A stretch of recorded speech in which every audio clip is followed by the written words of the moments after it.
for any of you that I don't know, I haven't met, I'm Dan Hussey, managing partner of Hussey Philanthropic. I have the great honor of running our family firm. My dad started the company about 30 years ago, and we really specialize in working with clients, helping them bring their transformational vision to life. And we do that through large-scale fundraising campaigns. You know, really what gets me excited about this work and why I obsess over fundraising and think about it day in and day out is the power of philanthropy. Once I really comprehended what fundraising is and the generosity that is sort of within our society, we don't really talk about it. We don't do a formal education, but it really is a behavior to give back to those in need when you have resources. And once I started to understand the power of that philanthropic, voluntary wealth transfer, I got pretty excited about it. And I'm really passionate about helping more people understand what is fundraising. And Dr. Megan and I are going to kind of talk about some parallels between chiropractic and fundraising. There's an interesting parallel that we discovered kind of getting ready for this talk. I think there's a lot of work to be done about helping people understand what fundraising is and what it isn't. And with that understanding, I think comes a greater appreciation for the value that it brings to our society. So excited, that's where my passion lies. Focusing further, what we've done through all of our work is really tried to understand what makes successful fundraising. What is transformational fundraising? Are there 7, 10, 15 things that you have to pay attention to get fundraising right again and again? Especially thinking about large scale fundraising, that there are 7 key things to transformational fundraising. One of those things I really wanted to dive in today is talk about fundraising leadership. Dr. Megan's here to talk about just leadership in general. And more particularly, the conversation that we wanted to have was kind of leading through the unknown. We've all experienced a ton of unknown, whether it's in your business, whether it's in your charity, whether it's in your personal life. And there's certain things that we can do to lead through those unknown times. There's certain principles and characteristics that we can apply. And those can be really valuable, especially if you are in a leadership role. And so I'm honored to have Dr. Megan with us today. She's the founder and owner of Chiropractic Wellness Studio in Edmonton, graduate of CMH. That's always a tough. There's so many CMH acronym, but yes, CMCC. A good friend in Toronto also went to CMCC, so kind of familiar with the college and the great work that it does. And kind of chatting on your team's already up to 32 people, which is phenomenal. And so would love to talk to you more about leadership and how you lead, some of your experiences in leadership, and what advice you could to provide to others as they maybe consider leading through the unknown, whether that's kind of remaining COVID and what's next, or, big fundraising project, or just taking on something completely new for their organization. So some of the things that you and I wanted to touch upon, and this is kind of where you and I chuckled at the beginning, is, maybe to start us off, is we found a commonality that people hate chiropractic, and people aren't shy telling me that they hate fundraising. So maybe we can jump off there and just dive into, how do you respond when somebody says, I hate chiropractic, I hate your profession, I hate the thing that you're passionate about, yet oddly, I'm sitting in front of you for maybe some kind of treatment. So when I decided to pursue a career in healthcare, there were many different options ahead of me. My parents both had some debilitating back pain at different times in their life, and had tried a variety of different healthcare therapies, and both of them had had some success with chiropractic. And so we're from a small town in Ontario, Tweed. And so my dad loaded my mom into the back of a station wagon and drove her into Belleville because she couldn't sit in her car seat because of sciatic pain. I saw the chiropractor, get in there, jump on her, make her feel better. She could sit in the car on the way home and not on the way there. And that was of interest to me as to what he was doing and how he did that. I had originally broken my femur when I was 12 years old in grade 8, falling off a horse. And my original interest in healthcare came from my physiotherapist. And so I wanted to be a physiotherapist because she was instrumental in helping me to rehabilitate and be able to get back to walking, running, doing some of those activities. And so when I was graduating from high school and picking my career, I was trying to choose between the two. And so I visited different offices, different physio clinics and different chiro clinics to try to compare and decide. And so one of the things I found was, I think it was the mindset of the two different groups. I found that chiropractic patients were the ones sitting in the waiting room that I would go in and sit down with them and ask them, what are you here for? And what are you doing? They would actually tell me in that moment that they felt great and they loved their chiropractor, and they were really interested in having a optimized health, and that chiropractic was helping them do that. When I went to some of the physio clinics, and not all of them, so I'm not knocking physio anyway, because I work collaboratively with physiotherapists all the time, I just found the mindsets of some of the physio patients seemed to be a little bit different. So maybe more of like a fixed mindset. They weren't getting better. They were feeling, like this was a lot of work for them. And so just my general feeling was, wow, chiropractic seems kind of exciting. And when I graduated and became a chiropractor, I realized that I had a bit of an uphill battle, because there's a stigma around my profession that we are a little bit like car salespeople, or once you see a chiropractor once, you have to keep going, that maybe I was going to kill them instead of help them.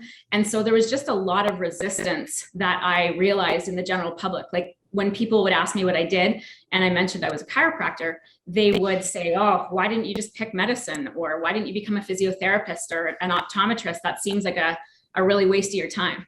And so I realized that I was going to have to get good at selling what I believed in, because I knew that it would help people. And that was the first time I think I started really facing that resistance when I would go out. A quick example, there was something called the Welcome Wagon Baby Shower. And I would attend that event. It was for pregnant women, and to tell them about how chiropractic could help women have more comfortable pregnancies. And if I put a spine on my table and they thought I was a chiropractor, they would dodge my table and they wouldn't come. So when the first time I went, I had nobody come to my table because they were like, oh, I'm not doing chiropractic. I'm pregnant. It must be dangerous. So the second time I went back, I changed my strategy, and I observed that nobody came to my table, and I was trying to, share what I was passionate about. So the second time I put these 2 helium balloons up that were babies, and they were fun. Like they were from Party City, and I had a draw for a free water pillow. And so by changing my strategy, I had more people come up to me and say, like, what is this table about?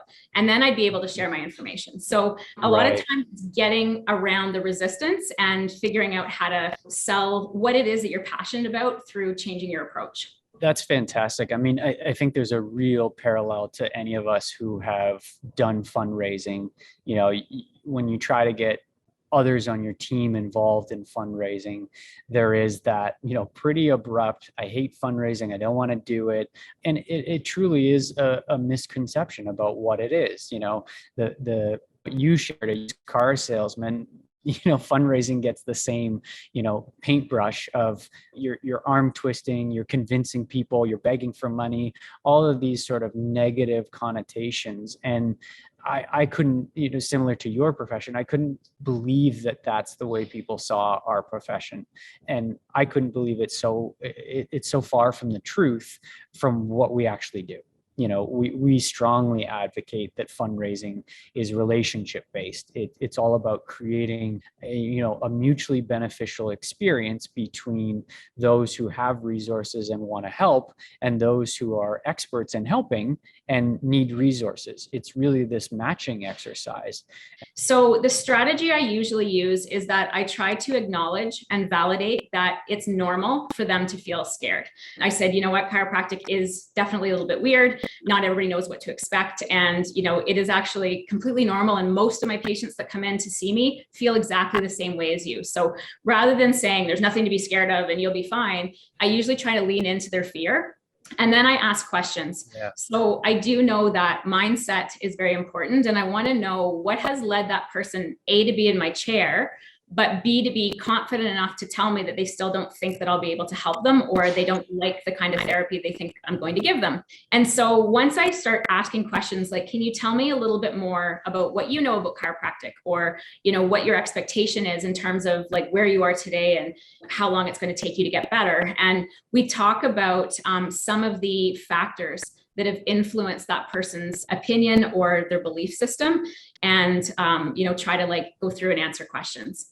I think that's a fantastic application that all of us who are trying to get, people to join us in fundraising, whether it's board or staff, could really apply, because there are so many misconceptions about fundraising. And I think one of the greatest fears that people have about fundraising is rejection.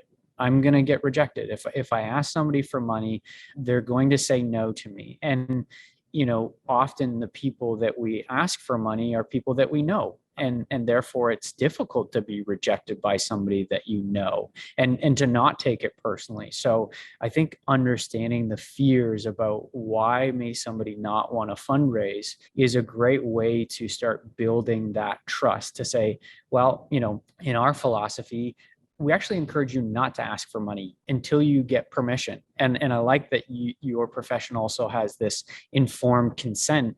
We use a model of, asking for permission to continue through the donor journey. So, asking for permission to tell them a story, tell them about the charity, asking for permission about, are they interested? Now that what you've heard, the information that you have, are you interested in learning more about the charity? Are you interested in actually helping? And so it's continually kind of, in a way, asking for consent, asking for permission to move through those different stages. Something else that I noticed, it was a parallel, is that you have kind of outlined a little roadmap for fundraising. You used a mountain and kind of the steps that you use to climb up the mountain. I really try to use a roadmap with my patients as well. So I say to them, I try to do a finite number of treatments so that they don't feel like there's no end to their care. So I say, you're kind of in the first phase of care. Right now, your body is inflamed, you have pain, and you have dysfunction, and you can't function properly. So everything's on high alert. So what we're going to do is we're going to gently try to work you through that and get those joints moving, get the muscles to relax, and get you feeling better. The next step would be then, once you're out of pain, then we can see if you can start to do some of those activities that you've stopped doing because you were uncomfortable, and see how that goes. And you can give me some feedback there. And so my roadmap is usually 5 to 8 visits that I tell them, if it's mechanical pain just coming from, sitting too much, or, a small injury that you've had, we should be able to get you feeling much better in that certain number of visits. And if you're feeling no better, then we know that this is going to be something more complicated. So maybe at that point, we need to do some diagnostic imaging, refer you back to your physician, perhaps change the course and send you for some physiotherapy or massage. So I kind of plan for them that this is the number of treatments that I'm expecting to see an improvement, and then where we're headed next. And I get lots of good feedback about, thank you for mapping that out, because I know if I'm not improving in a certain number of visits, this is what your plan is for me next. And so I really think that visual roadmap, or just explaining that, also helps them to feel like they know which direction we're going and why. Yeah, I would really agree. And I think one of the things that you honed in on that we have found is the visualization of that process really helps people distill what it actually is. I think it's one thing to describe it, but then to kind of show them a very simplistic diet, they are and gonna go, is really helpful for that comprehension. And it could be the journey, it could be the fundraising process for the mountain climb. As you described, it could be the care, continuum. I think that really helps as a leader. It helps people buy into what's the process, like how do we get from our today to where we collectively want to get to. Maybe just describe at a level for everybody on this call, where you started and where you are today, and some of the different leadership challenges that you've faced through that journey. So I had a good knowledge of the human body, but no knowledge of anything business related. And one of the things I realized is learning how to be an entrepreneur is a massive challenge, because you are responsible for bringing in business, taking care of your clients. And in 2008, we decided that we were going to open the Chiropractic Wellness Studio inside a local gym. So it was a gym kind of like Good Life. It was called World Health here in Alberta. And we were in a small corner. It was 500 square feet. There was no front door, 2 treatment rooms. So what we did is we got some signs and we made that into our front door, and we innovated. We took this little space and we converted it into a cute little space that we could do chiropractic from. So we grew in that time frame within that small space to 5 chiropractors. So there were 5 of us working out of 2 rooms, and we had to like figure out how are we going to coordinate our schedules and how are we going to make sure that, you know, everybody's on the same page. A short period of time, we decided we were going to relocate. And one of the decisions I had to make was, what size of space am I going to move next to? Because do we want to go a little bit bigger? Do we want to go a lot bigger? And so we decided on a 4,000 square foot space. So we went from 500 to 4,000, and we literally did that in the course of one day. And so one of the things that I didn't anticipate was how difficult that move would be on the team, because I figured it's the same software, it's the same chiropractors, it's the same stuff. It's just a bit of a different location. But psychologically, it had a massive impact on my team. And within the first month of being at the new location, we had 1 or 2 people quit. They said, this isn't what I signed up for. This is what I expected. Now you're asking me to add massage therapy to the chiropractors, and I don't know where anything on the front desk is supposed to go. And so that kind of blew my mind, because I was like, you get to choose where you put the pens. You get to choose where you put the new stuff. Like, you have all this new space, and you know, it's better, but they found it extremely overwhelming. So what I didn't do well in that one-day move was anticipate the emotional impact that that change would have on my team. And I had to course correct quite quickly, you know, and so I sat down and I had somebody crying, and I said, why are you so upset? Like, it's the same thing. And she said, it's so overwhelming. Like, you know, we have all these new rooms and we have all this new stuff, and you didn't tell us where to put it. And this is difficult. And so that was, for me, a really good eye opener. And one of my leadership challenges was, okay, I guess I didn't think about preparing my team for the change. I just was too busy focusing on all the logistics and the operational things, but I didn't think about the people. And I guess that's what's kind of important in our talk today, is why thinking about the people is really, really important when you're trying to implement a change. And because I learned that the hard way in that situation, I started getting a little bit better about preparing people for change when we were making a change or expanding or switching a process to something different. I would try to speak to them in advance and give them a heads up and allow them to express their fears, their concerns, you know, give me reasons why they thought it wouldn't work. And I would try to like lean into that, just like I do with my patients when they're telling me why they think chiropractic won't work. I really had to apply that principle to my staff as well. How did you make that decision? You know, and we would call this, you know, a transformational vision or transformational project. How did you make that decision from 5,000 or 500 square feet? You know, you said you could have either went a little bit bigger or a lot bigger, led you to go a lot bigger. The spaces that we were looking at, we wanted to stay in a fairly similar location so that people didn't have to start driving across the opposite side of town. In Edmonton, we have a river that basically changes the north and the south. And so we say people don't like to cross the river. And so I wanted to stay on the same side of town and still be, you know, kind of close to where my patient base was. In Edmonton, there's also north and south competition with each other. I guess it's a bit of a rivalry. South is where everybody thinks that they want to live, and north is where nobody wants to live. So north side of Edmonton, where I practice, is the ghetto, and south side is the beautiful Rosedale of Toronto. I would guess I would call it. You know, it's Terwilliger and Edmonton, so it's the nicer area where people want to be. And so I had people ask me, like, why do you want to practice in the north side? That reason is because nobody else wants to, so I can be busy. There's still lots of great people that live in the north side of Edmonton, and there's not a lot of services there. But there were certain factors that I couldn't control. So the landlord didn't want to do a 5-year lease. They only wanted to do a 10-year lease.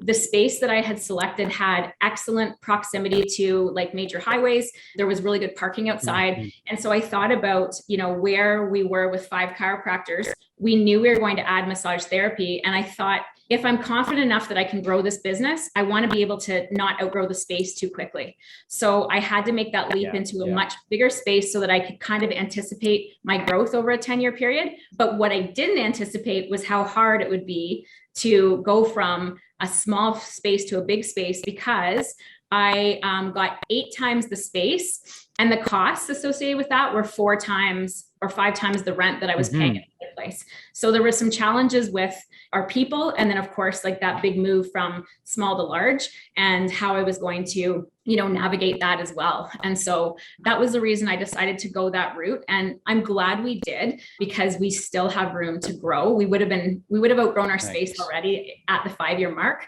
but the challenges that came with things like COVID that you couldn't anticipate. And also, the psychological impact of making that move for our staff. And then some of the fear that I, as a leader, had, like, we don't often show our own fear as leaders. We want to hit this goal and we want to be successful. But like, I thought, like, well, my husband, who's not a entrepreneur, will he think that I made a bad decision and that I dragged us down and I failed? Or, will I not be able to show the rest of my team that I know what I'm doing when I actually don't? So those were some of the things I faced. And there was definitely some insecurity on my part and some fear on my part as well in making that leap. But I think I just had a vision.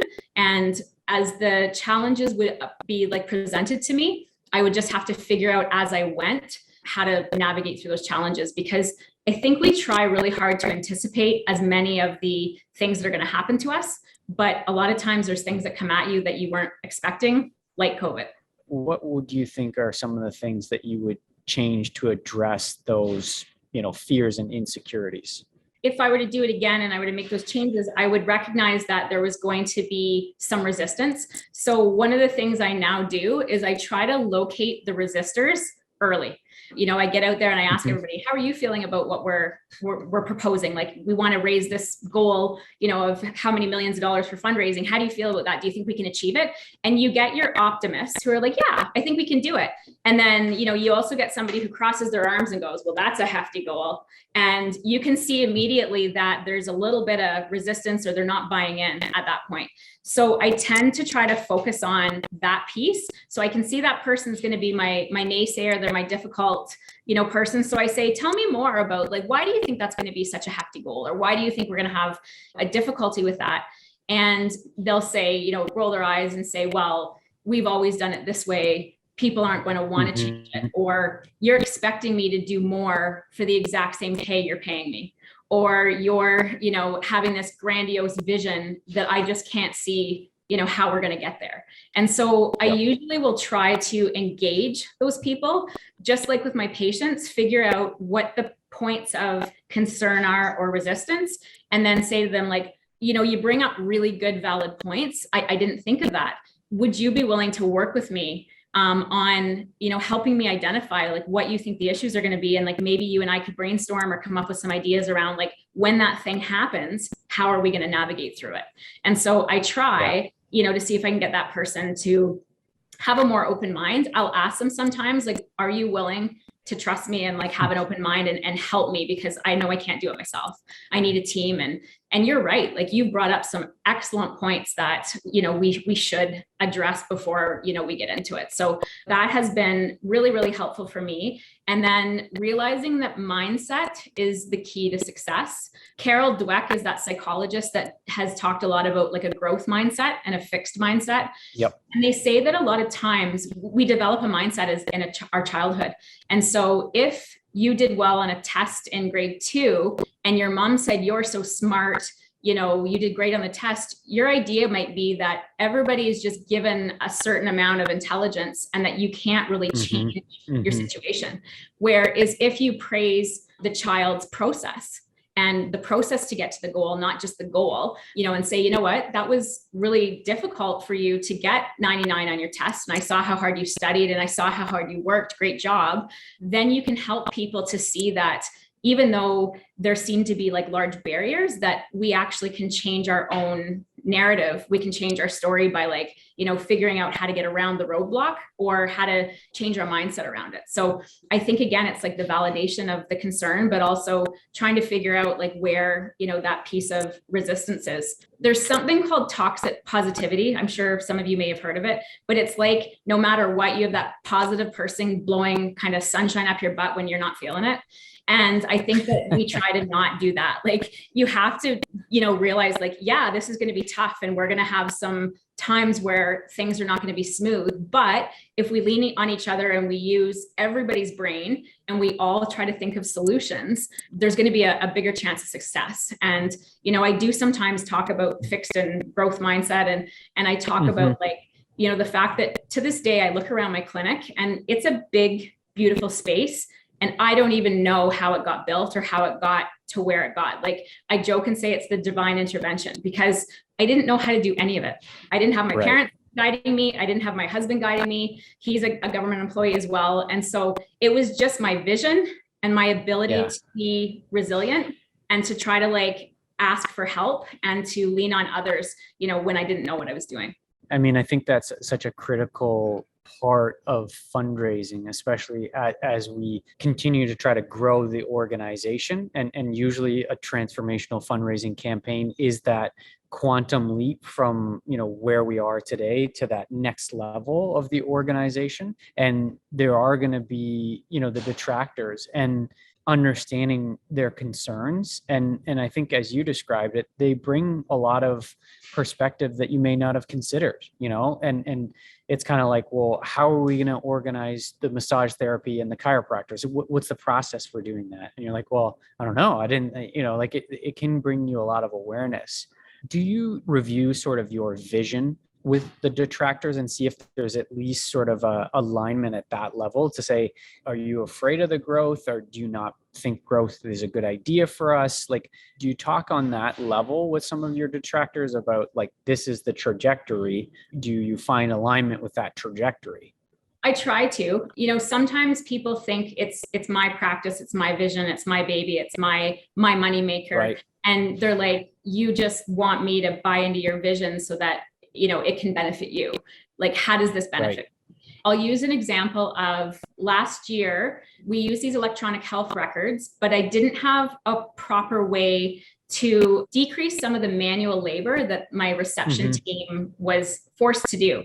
So back in 2008, I took all of our new patient forms and I laminated them and I put them on a clipboard with a water erasable marker. And I had new patients sit there and fill out the forms on their clipboard with the water erasable marker. And the team would then scan those forms into a PDF and attach it to the file.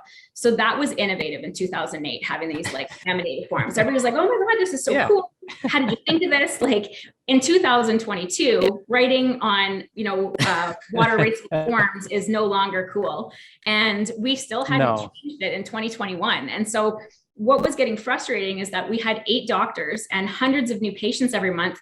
And those charts would build up and the team would look at it and they go, oh my goodness, I have to scan so much stuff. And so I realized that I needed to digitize those forms. It sounds easy. We should have been able to digitize. It's 2021. But in Canada, or by each province, we have a Health Professions Act that designates we have to protect our patient information.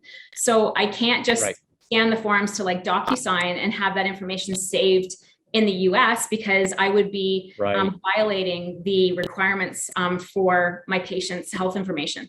So I started searching and I didn't realize how hard it was going to be to find a Canadian company that would store my patient data in the Canadian cloud and get it to us in a usable way that was easy for the patient on their end to fill out, and then easy for us to keep, and that met all those requirements. And so I actually struggled for about a year. I kept saying to the team, I'm looking for solutions. Does anybody know of anything? And I reached out to other people in my profession. And so I finally found something during COVID. COVID had created a new need for people to do things remotely from home. And so a company was started in Vancouver called Colib. It's COLIB. And it was easy for us to create forms on their website. And then I could just email the link to that form to a patient and they could easily fill it out on their phone. When they hit submit, then it would just send that document to our reception team and we could upload that PDF. So I was able to completely eliminate scanning of our new patient forms. But what happened was the team crossed their arms and said, I don't want to do this. This isn't going to work. Like, I know you're trying to stop us from having to do all that manual labor, but now we don't understand, like, how are we going to know when a form comes in, or how are we going to, what if the patient doesn't fill it out? How do we respond to that?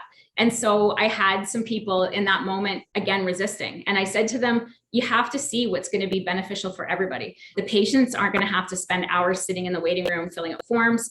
We're not going to have to scan them anymore. They're going to be able to be uploaded. And, I, again, just like leaned into that. So I think psychology, not policy, is very important. Like policies are important as you're trying to show new things. Yeah.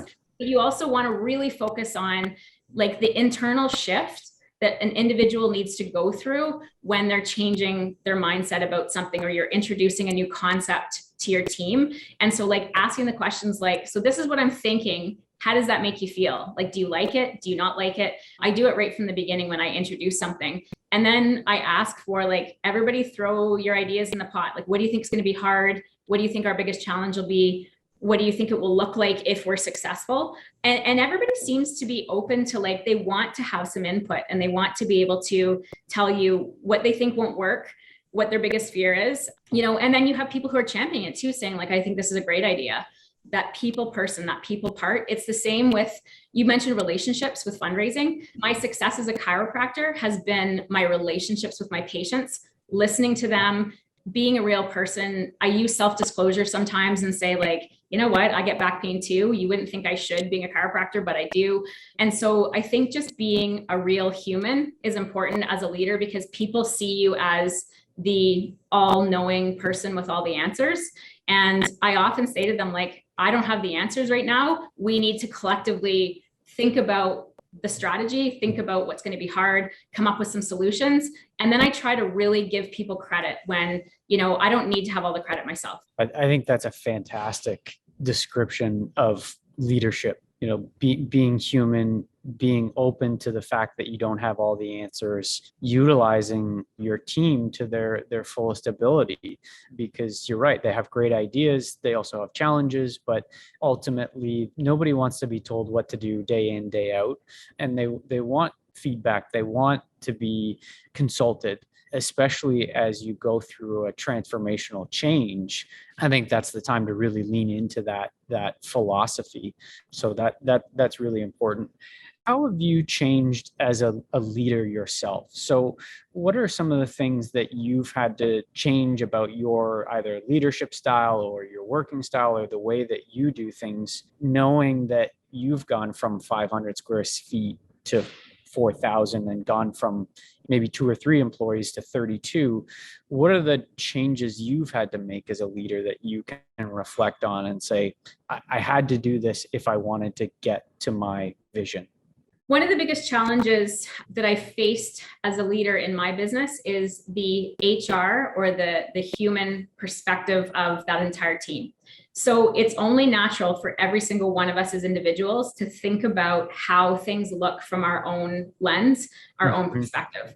So I will have people approach me and say, well, I want this, or I want that, or I want to try, I want to change my hours to this. And so one of the things I've had to put my foot down, because at the beginning, I think I was a people pleaser and I was trying to be really, really kind, and I didn't know how to set my boundaries. And I got really pushed outside my comfort zone. And then I'd have to dial things back because I had made promises that I really couldn't keep up with. So recently I had somebody who, she's been with us for 4 or 5 years as a massage therapist, and she doesn't like her clinic hours. And so she wants me to extend the clinic hours from 7 p.m. to 8 p.m. on Friday night so she can stay an extra hour and she can treat a patient. And so what I've had to do is be candid with her about the reasons why I can't do that. And so my mom used to teach me, keep your business to yourself. And so I'd always keep things kind of like hold my cards tight to my chest. But what I realized is when I said to her, okay, let's quickly look at a simple mathematical equation. As a massage therapist, in that 1 hour, if I open it for 1 hour for you, from 7 to 8 p.m., a massage makes $100 for the clinic. You make a certain percentage. So this is how much you make, and this is how much the clinic makes. But then I have to pay the front desk staff to be open. And at the end of it, the clinic has lost $5 for you to make 30. It doesn't work for us. So I'm hearing you that what you're presenting to me is something's not working for you. So like, how else could we find another solution within the parameters that will work for both of us? So I try to do a lot of negotiating so that the person who comes to me doesn't feel like they're dismissed and I just said, no, go away, you're not having that. I've said, no, that particular thing won't work, but let's try to find something else that might work. And I've actually been successful at keeping people who might have left because they didn't think everything was working well for them, because we've come up with an alternative solution. But then what I have to do is when I make those concessions, I have to communicate that to the rest of the team, because sometimes that person will say, well, why does she get to do that and I don't? And so it's a matter of, trying to appeal to every single person on the team in terms of fairness, but in terms of flexibility and being able to try to adapt and change as business changes. So that's one of the things I learned, to set boundaries. I learned to constantly communicate and not assume that everybody knows what to do. Another quick example, when we moved to this bigger clinic, there were a lot more duties to do simultaneously because we had more doctors working in rooms and more therapists. And so I thought that the two adults at the front desk would be able to tag team each other and decide what duties each person would do. But what I noticed was half of the tasks were not getting done at the end of the day. And it was because they weren't identified clearly, and because each person wanted to know what their own accountabilities were. So we've now created something called accountability lists. And each person, if there's 5 team members on in a day, we label them 1, 2, 3, 4, 5, and you pull your accountability list for that particular role. So it's like a job description, but it tells you what you need to accomplish in the day. And they tick it off as they go through, and then they sign it at the end of the day to say, like, I finished my stuff. And then I also encourage them, like, help the other person finish theirs. If you're done early, ask for help or offer help. And so that's been really, really helpful. I no longer need to manage that. Like, why didn't the floors get vacuumed, or why did you not, finish this task? And it's made a huge difference by it's such a simple concept of outlining it, but you think it's almost juvenile and you're going to insult somebody when you put those basic strategies in place. But for us, it's made the world of difference. And now there's less conflict, there's more direction. So again, I had to see what wasn't working before I could come up with a solution for how to make it work better.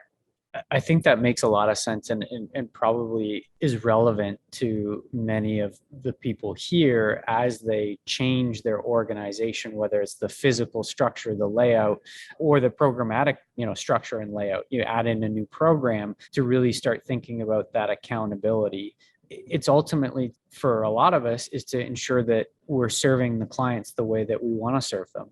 We're giving the client the experience they want, whether it's a chiropractic client or whether it's a single mother in need of food. It's all a client. And that's really what we're trying to do, is make sure that they have the best outcome possible. And there's a repeatability to that. There's a consistency to that outcome. As we lead, we have to kind of give up certain responsibilities. There's certain things, there's a finite amount of our energy, brain power. How have you transitioned what you did when you had 5,000 or 500 square feet to 4,000 square feet? How did you change your leadership tasks or the things that you were responsible for? I have definitely evolved. One of the things, and I don't know if this is different, but I feel that men and women are different in how we approach many things in life. As a female entrepreneur and leader, I always want to show my team that I am engaged and I'm not the person who's sitting up on the peak of the mountain saying, I don't do that stuff. I don't clean toilets. I don't floor. I'm too good for that. I'm up here. I'm the CEO and you're down there. So what I would try to do is I would try to still dip my hands into everybody's pots to try to show that I was helping. But I think sometimes it could have been seen as micromanaging or not trusting. And so I've got people in each of these roles, and then I'm coming in trying to help them in their role. And they're like, get out of here. Why are you sweeping the floor when you've got charts to do for your chiropractic patients? But it was because I was trying to show that I'm still not too good for something, or I'm engaged, or I'm willing. Right. And so I still do that. I still help at the end of my shift. If I know that they want to get out, quickly, I will close down my treatment room, or I will do things to be helpful. But what I will say to people is, here's your job, or here's the vision. This is where we're headed. If you get stuck or you need help figuring out how to get there, please come to me and I will help you. But if you have your own ideas in your own way, just go ahead and do it. And let's see if you're successful at it. So trusting the people that are on your team to do your job and to see that vision and to get there themselves. we're a little controlling as entrepreneurs sometimes. Like I will admit I have trouble letting go of things because I'm afraid they're going to do it wrong or not do it my way. It's kind of like, you know, when you go to someone's house, they don't want you to load the dishwasher because they have a certain way they load it. And, you know, like my mother-in-law used to say, like, please get out of my kitchen. What does it matter if the dish goes here or there? But for her, like, it was blasphemy. Like I was ruining her whole day. And so I think that, you know, people who are in different roles, they don't want you coming in and trying to like manage their move. So that's one thing that I've learned to do is focus on the things that only I can do. So if only I can, you know, sign the checks, or I'm a chiropractor, so I can treat my patients and they can't. You know, if I want to help with the other things, I can ask them, would you like help or do you need help? Instead of assuming they have it, they want it, and that they want me in, you know, doing their stuff. I try to say, I'm here if you need me, but I'm going to be really hands off. So I'm going to let you do your job, let you do what you need. And then if you get stuck or you need some help, please come to me. And I've got good feedback that people enjoy, you know, the fact that they have their own creative spirit, their own ideas that they can try to incorporate that. And I've realized that the way I thought it should be done is not necessarily the way it has to be done. This is just a quick little aside, and I won't talk for too much longer, but we decorate our clinic for the seasons. So how we're different than other places is we try to make it feel like you're at home in a living room. And so we have fireplaces in every single treatment room, and we have all these different seasonal decorations. When I stopped decorating the clinic myself because I had too many other things to do and I let everybody else do it, they would put things in places that I would cringe. I was like, oh my God, that looks so bad there. And so I just needed to just like completely let it go and say, it doesn't have to look how I think it looks. As long as it looks nice, you know, it's good. And so that would be for me, like I'd walk in at the beginning and now I just come in and say, everything looks great. Like I like where you put this. I like where you put that. And I think that feedback validates them and it makes them want to buy into the whole spirit of what we're trying to do. We want to appeal to people's senses. We want to make our clients feel comfortable. We want our staff to feel like they're valued and heard. And so that's been a definite change, is like letting things go, not putting my hands in the pots, not thinking I'm the smartest person in the room, you know, and really trying to like talk about like the team. And, you know, people do need you sometimes, like they have the answer, but they just want you to confirm that they're doing the right thing. So they'll say, this is what I was thinking we would do to solve this problem, but do you agree with me? And then I can say, yeah, I think that's a great idea. Did you think of this? Or yes, you got it, run with it. You don't need my approval. I think that sounds great. So I think it's just, you know, trying to allow people to have that leeway to just do a great job at what their skills are and what they're doing. As we grow as leaders, you have to give things up, or else you'll find that, as you described, the things that only you can do, you're probably going to fail at those things. And those are the really critical things that you need to be doing, because you are the only one that can do them. And therefore there is no backup, there's no help, there's no support, and just really niching down to those things, yet being open to say, if you're struggling, I'm here, you know, but I don't need to, like you said, I don't need to tell you where the pumpkin goes at Halloween. Like you can figure that out. You're an adult, you know, and it may not be where I'd put the pumpkin, but it's not going to ruin the client experience. Like I know it. I'm like, I want to tell you where to put the pumpkin, but I know from experience that I shouldn't. And so, you know, I really felt like then they feel like it's their clinic because they decided where things went and they decided how to implement something. And people, you want your team to have ownership.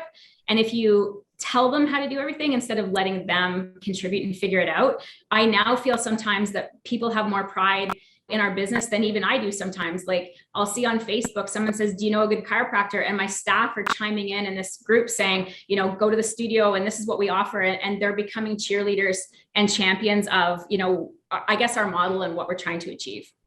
I think that's huge. And I think that's huge validation of the leadership and culture that you've built, because if they weren't proud, they wouldn't recommend your place in your space and your style. And like you said, your methodology on what makes you different as an organization. What have been some of your techniques to overcome where you really have strong kind of pushback from a client or a staff member about changing directions or care? Is there anything that, you know, you really utilize to overcome pushback of your leadership? I think in a perfect world, I'd love to say that I have all the answers and I can always like fix everything. Sometimes you can't. And sometimes you have to agree to disagree. And sometimes you have to like end a relationship because it's just not going to work. So there have been times where I've had a massage therapist or a reception team member that I've sat down with them. I've tried my hardest to like explain the whys behind what it is that we're trying to achieve, or like why a certain behavior that they're exhibiting is not working, well, like why it's important that you don't order skip the dishes to reception because it stinks up the front desk, or I know you're hungry, but like, like there's different things that like people will do that they're so surprised about. And so knowing when, you've tried all the things and you've tried to get them on board and you've tried to give them ownership and you've tried to allow them to, give their all, but knowing that it's okay to like change directions or end a relationship. So we've sometimes decided that an initiative that we thought was going to be amazing just wasn't. We're like, you know what, this isn't what we thought it was going to be. And we need to just like stop it and change directions. So that's one thing. I've sadly had to let people go and say like, I like you so much as a person, but you and I are not compatible right now in this role. And I know in all organizations, it's not the same. Like if you're in like a provincial government organization, you just can't fire, Betty in 2 seconds. Like there's people have, rights and those kinds of things, but sometimes just like agreeing to disagree or, knowing when it's time for someone to move on. So I'll sometimes have people come to me and, if they wanted to change their hours or schedule and we just can't make it work, I'll say to them, I understand you have your life, your direction, your whatever. And they have actually like got as much as you can out of this role or this position. Let me support you to get to your next place. Like, do you need a letter of reference? What do you need? And I politely fire them and push them out the door, but they think it's them and not me. They left on their terms. And so, I think that knowing sometimes when something isn't going to work is, you don't have to feel defeated. You just have to accept that. So for me, that's been really important. As soon as I've ended relationships with team members that were dragging the rest of the team down, all of a sudden that team became elevated and all the good energy came to work, and the little bit of like cancer that was there is gone. And I think you can do that sometimes with being professional and polite, but like acknowledging like, you think this, like we know during vaccination times, if you're pro-vaccination and someone's anti, trying to get the other person to like understand that perspective, it becomes very frustrating. So what I try to focus on is the commonality. Like I'll say, I see, we both have these things in common, but we're not going to be able to agree on those. So let's focus on like what we do have in common and how we can be successful. Yeah. Yeah. I think that's a difficult part of leadership. Nobody enjoys it, but it's a necessary part of leadership, especially as the organization changes and grows, and people change and grow as well. And you're right. Sometimes you hit that point where we've both gotten the most we can out of this relationship. And unfortunately, we both have to move on, and it's probably best for both of us. So I think that's very solid advice. Paul, I see you're off mute. Do you have a question that you might want to ask of Dr. Megan?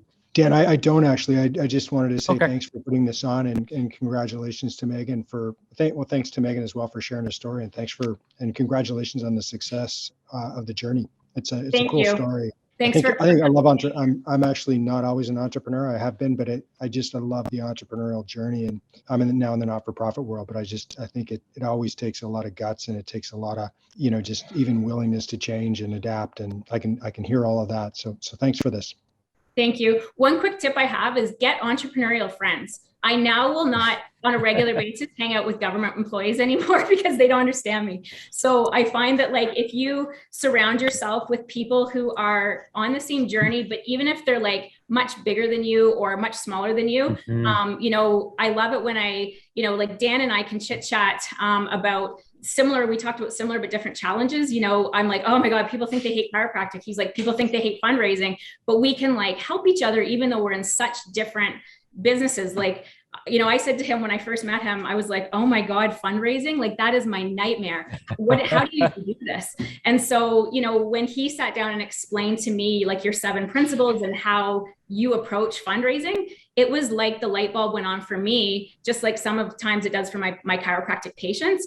They're like, oh, I just didn't get that. So like, I'm amazed by you, Dan, and what, how you've structured some of your things, and you realize that things are processes. If you can establish a proper process and you have the experience to have that end goal and vision, you really can achieve a lot of stuff. You just have to like think outside the box. So yeah, that's my little tip, is get some entrepreneurial friends so they'll understand you better, Paul. That's great. No, thanks for that. I appreciate it. Awesome. Well, thanks so much, Dr. Megan. I appreciate it. For everybody else, I'm going to stay on for a little bit longer and talk about how this translates into fundraising leadership. So you're welcome to stay on. But yeah, I just wanted to say thanks so much, Dr. Megan. If people want to stay in touch, they want to find you, they want to learn more about your philosophy, your services, what's the best way for them to kind of stay in touch and follow along? My website is feelbetteredmonton.com.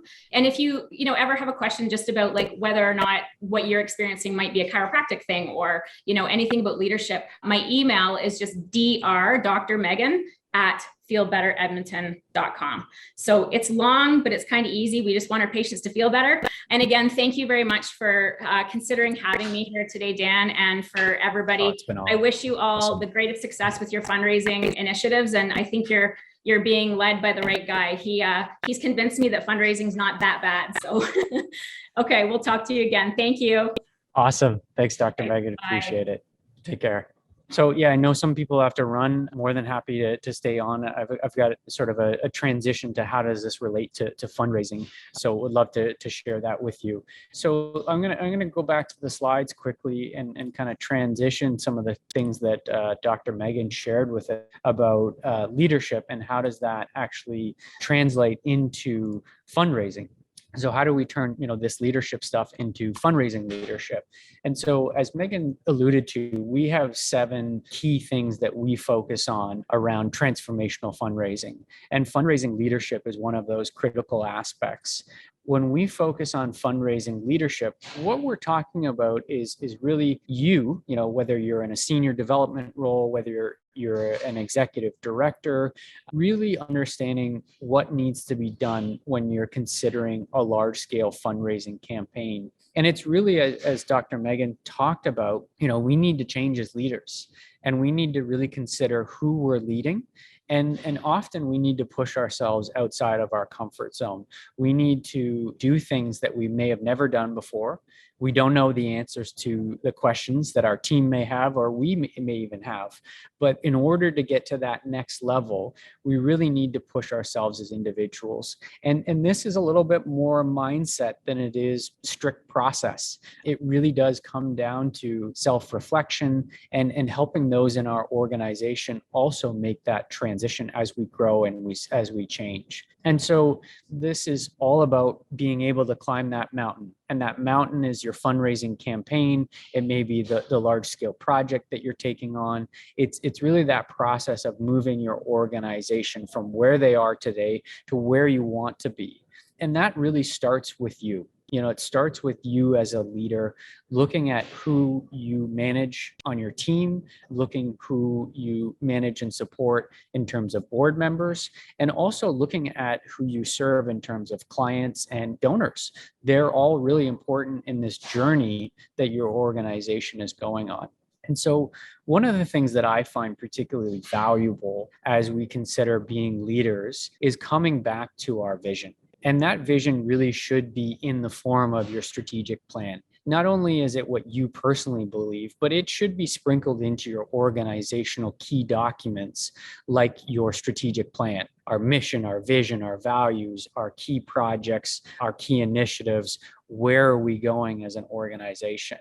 And that clarity really comes from those documents. And that clarity is really essential in the fundraising process, because you're asking people to come join you. You're asking board members, donors, clients, staff to come join you in this journey.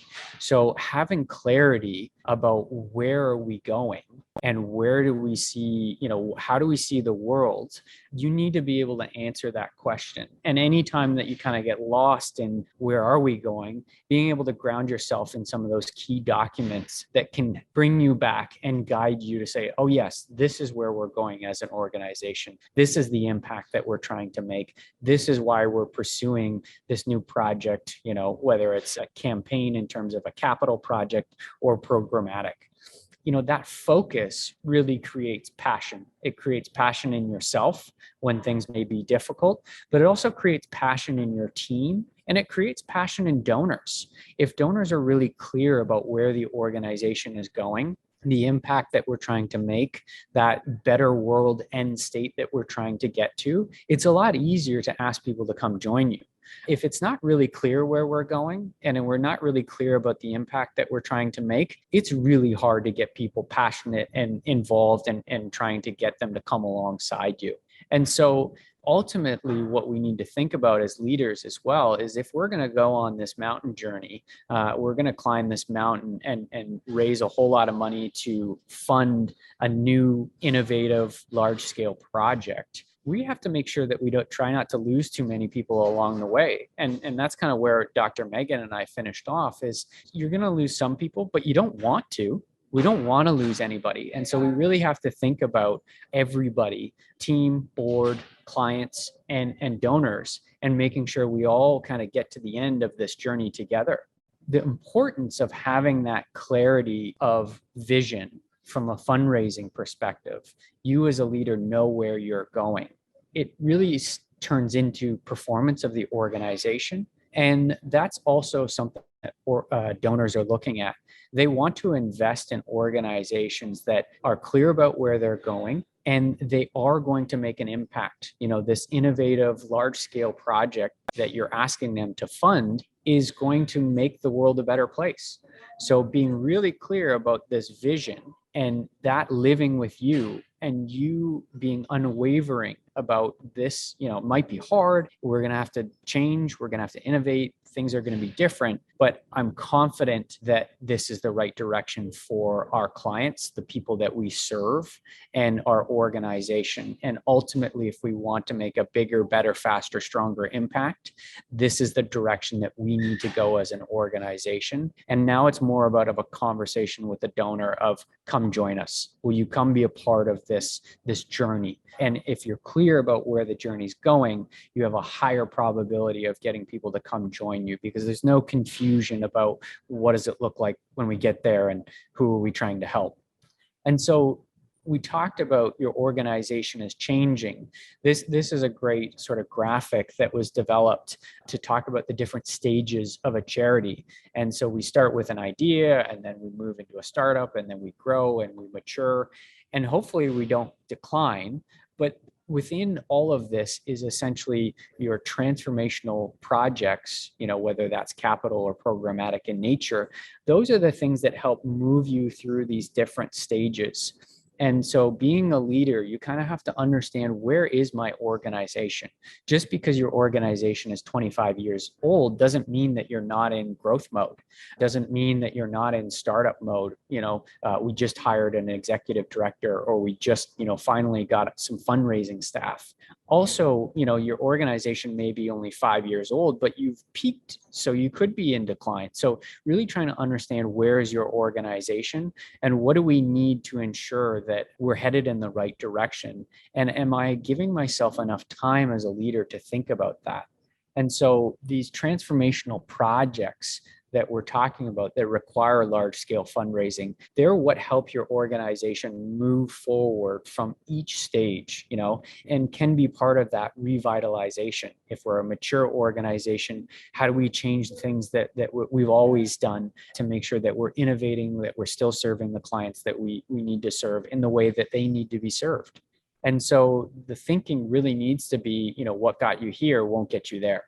There is going to be change in the organization. And as Dr. Megan shared, it's really about that mindset. How do we help people change with the organization? It's not just about, okay, here's your new process, here's your new title, your new role, you now run this program, or, you've got this new space to manage, but really helping people understand this is why we're going in that direction. And here's the change that's about to occur. And what are your concerns about that change? How do I support you in making sure that your mindset is changing? And we often face this challenge when we're getting others to join us in the fundraising process. It's trying to change that mindset about what is fundraising. I don't want to do that. I hate that. I'm afraid of it.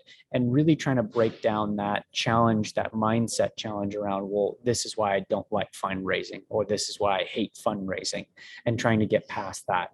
And so embracing and creating change, it's going to be uncomfortable, and not everybody wants to change and not everybody likes change. So how do we make sure that we are hearing their fears, we're understanding what they're afraid of, and also the positive side where they see opportunities for improvement. If we're going to change this, then why don't we change that at the same time? Let's think about how to innovate and make this better. A great way to hear back from donors about, what do you think about our vision? What do you think about us taking on a new project, a new program, a new building? Is to utilize a technique that we call community conversations. Some organizations, some consultancies call them feasibility studies. We're not a huge fan of feasibility studies because there's some mechanical challenges that we don't believe, the conversations are confidential between a consultant and your donors. There's a belief that you can pinpoint exactly how much money you can raise from a feasibility study. We don't really subscribe to that belief, because having the experience that we have, and looking back at files where people have done feasibility studies, other consultancies, and then we know the results of the campaign, there really isn't a strong correlation between doing those two activities. What we would rather a client do, and what we help clients do, is conduct community conversations. And so as a leadership group, you're going to your donors and asking them, what do they think of your key project? What do they think of your vision? And it's really coming to an understanding of, what do you think about the direction that we're going? What are you afraid of? What are your concerns if we grow or change as an organization? What are you excited about? What are some of the things that you're concerned of that we should be thinking of that maybe we didn't think of? This is a really good technique if you're thinking about fundraising a lot of money for a key project. This is a great technique to really understand how are your donors thinking. We also incorporate the board in this process to understand from them, how are they thinking about the organization and its changing and where is it going? Because they can also be critical donors. They're also critical leaders. And so if they're not excited about the project, if they've got concerns or fears, they have the ability to not contribute. And that could be contribute time, talent, treasury, network, all the things that are really important to a successful fundraising campaign. So this is a technique that if you're thinking about a fundraising campaign, you've got a vision, you've got a project in mind, we would highly recommend this sort of step in between. Actually, we've got a vision, we've got a dream, and we're going to go out and start fundraising. I think this is a great way to understand what is the mindset of your donors, what is the mindset of the leaders of our organization. And so you don't want to climb this mountain alone. If you've seen the Free Solo documentary with Alex Honnold, I don't recommend that type of campaign style where you go about this alone. You want to be as well supported by your senior leadership, your staff, your donors, your clients as possible. And so as a leader, I think that it's critical to consult them in this process to really understand, where is their mindset at? How do they feel about this? And so there's also, as Dr. Megan suggested, we really need to learn. We need to learn about ourselves as leaders and think about, how do we need to change? If our organization is going to get bigger, we're expanding, if we're adding a new building, maybe a new campus, a new program, what do we need to do in terms of being leaders? How do we need to learn and change as leaders to make sure that we are in the best position possible to support this new endeavor, this new project, this new building? Where do we learn from? We learn from ourselves, some introspective about ourselves and maybe some of the fears that we have about fundraising or the project. We can learn from our clients, the people your charity serves. They know what they need, or they know what their experience is like and what's working for them and what's not working for them. You can learn from your board. Hopefully some of your board members have past experience about fundraising and they can share what worked, what didn't work. You can learn from your team. So there may be team members who have got feedback on program or building design or all those key things. You can also learn from your donors. Many of your donors have been participatory in fundraising campaigns or capital campaigns in the past. And so they've got their own experiences. They may have their own experiences about your services as well. There's lots of donors who are grateful clients. So telling them about the vision where we're going, they may have a lot of experience, or they may be volunteering or a board member with another like organization where they can give experience about, well, when we did it at this organization, here's what really worked well. Here's what we struggled with. Also seeking advisory support, professional advisors like ourselves who specialize in climbing mountains. That's all we do is large scale fundraising. So seeking the counsel of professional advisors, and that can also be in terms of project as well. If you're building affordable housing, well, who's an expert in that kind of stuff, and making sure that you really are seeking the best minds and the best advice so that you can learn as a leader, so that you're removing as much of that unknown as possible. And that kind of comes into the next is you can never know everything. It's not possible. There are going to be certain things that you don't know. There's going to be certain challenges that come up that you've never thought of. And as a leader, it's up to us to lean into those hard things. It's up to us to take those unknown, those fears, rationalize them, and really try to quantify, how do we get past this? And so that's where courage matters. As leaders, we have to do things that maybe are uncomfortable, that are hard, that we've never done before. But again, if we come back to that quote, what got us here is not going to get us there. We have to grow as leaders. We have to expand our techniques, our skills. We have to ensure that as leaders, we are the ones being courageous and saying, I don't know what's next, but I'm willing to find out. And I'm willing to do what it takes because I believe in our vision. I believe that this is the right thing for our organization and our clients. And so I love this quote. The hard thing about hard things is there's no easy answer. There's no recipe. This is probably one of the more difficult elements for us to turn into a process about, well, what is fundraising leadership? Because it's lots of soft skills and it's lots of things that, we need to make the right decision as a leader, even though we don't exactly know the answer. And so it comes down to more of those soft skills of being willing to push past emotion, preconceived notions about how things work, and really trying to grow as an individual because that's what your organization needs. To be frank, these endeavors, these large scale fundraising campaigns, these projects, they're not something that you want to do every day. It is a moment in time where your organization is going to push itself to that next level. If we come back to the stages of the charity, this is the big push to get you into that next level of growth or innovation that's required by, your clients or your community. It's what is actually needed of your organization. It's what the community needs from you as an organization. That's where you can come back to your core values, come back to your vision, and the vision, personal core values, but also values of the organization to say, even though I'm moving into the unknown and I'm having to do things that I've never done before, how am I going to do those the right way? How am I going to do those as in the way that I want to do as a leader? And regardless of if I get it right or wrong, I'm doing things the way that I know is acceptable to me as a person and is within alignment of our values as an organization.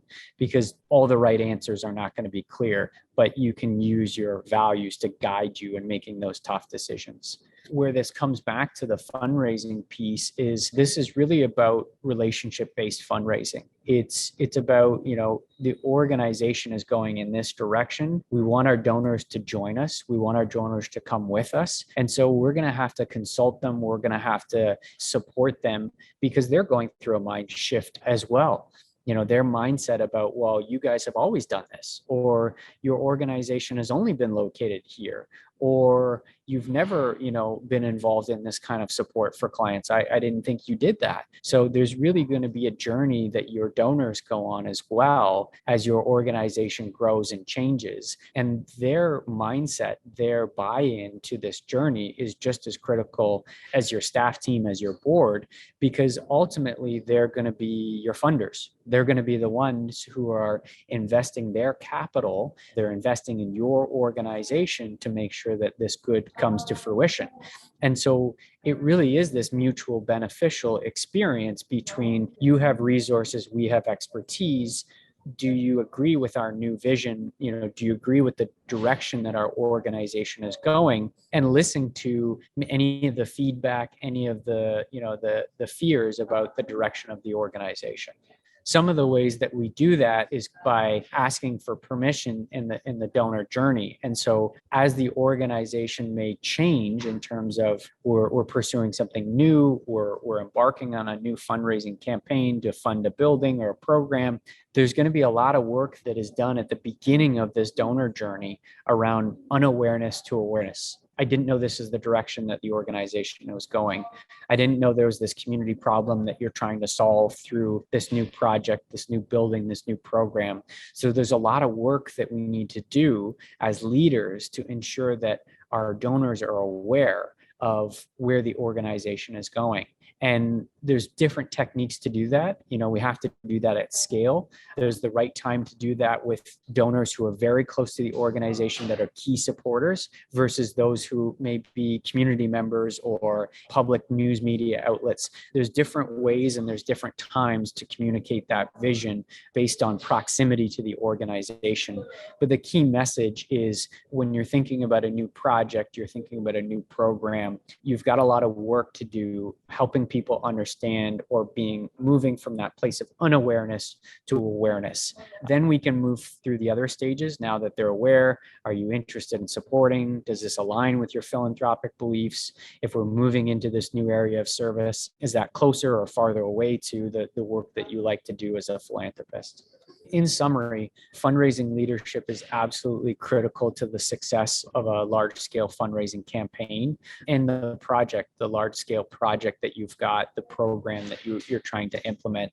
And it really is up to us as leaders of the organization to step into that role and really push ourselves to say, if I truly believe this is what's best for our clients, those that we serve, our community, and our organization, I'm going to need to change. I'm going to need to grow because what got us here today is not going to get us to that next stage. And so I need to look first inwards and start working on myself to grow as a leader, and then start turning to those other key stakeholders, donors, clients, board, staff, and starting to get that buy-in, that support from them so that we can climb this mountain together. And I'm not dragging people up the mountain, and I haven't gone on this free solo mission where I'm pursuing this endeavor alone.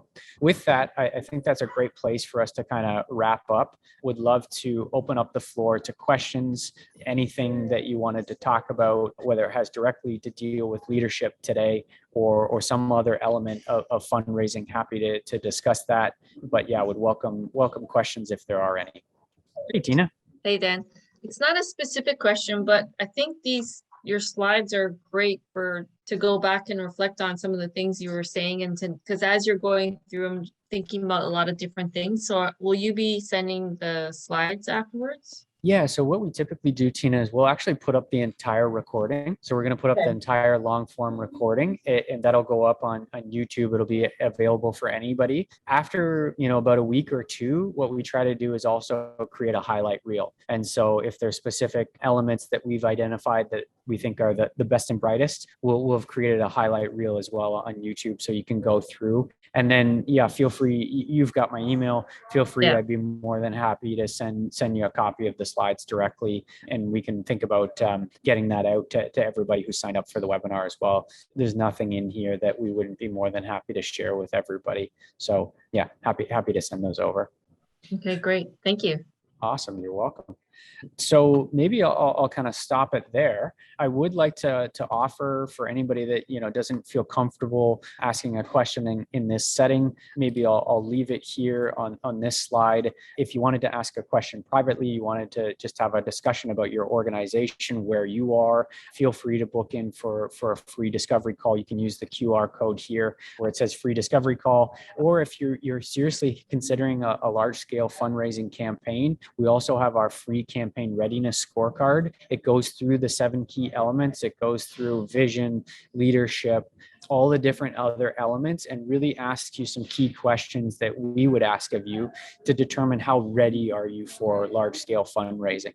You get a 20-page, 25-page PDF that's custom to you in the way that you've answered those questions about how ready you are and some of the things that you could improve on your campaign readiness. So feel free to use that resource